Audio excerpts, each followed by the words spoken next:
চরণপুর যাওয়ার পথে দেখছি আজ বাইক ধরছে যারা হেলমেট পরেনি তাদের জন্য 1000 টাকা। Hello guys, welcome back to my new video. আজ যাবো একটা প্যাসেঞ্জারকে চরণপুর ছাড়া আছে আনতে।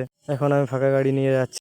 পলাশবনে দুটো কাস্টমার পেয়ে গেলাম, ওরা কিলোজোড়া কাস্টমারকে পলাশবন থেকে চাপিয়ে নিলাম। পুচড়া রাস্তা অনেক খারাপ হয়ে গেছে, যখন থেকে সেই ঘরে ঘরে কলগুলো হচ্ছিল তখন থেকে পুচড়া রাস্তাগুলো কেটে কেটে অনেক খারাপ করে দিয়ে কাস্টমারকে কিলাজোড়ায় নামিয়ে কাস্টমার কাছে পয়সা নিয়ে কাস্টমারকে নামার পর আমি চলে গেলাম চরণপুরের উদ্দেশ্যে।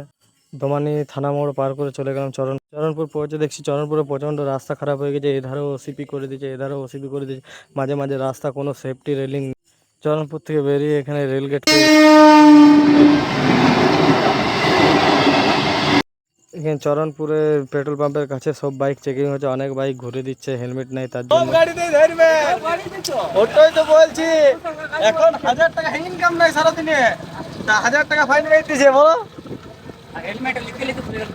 হেলমেট তোমাদের 2000 ফাইন দিতে। পুচড়া এসে দেখছি পুচড়াতে আজ বিজেপির র্যালি বেরাবে।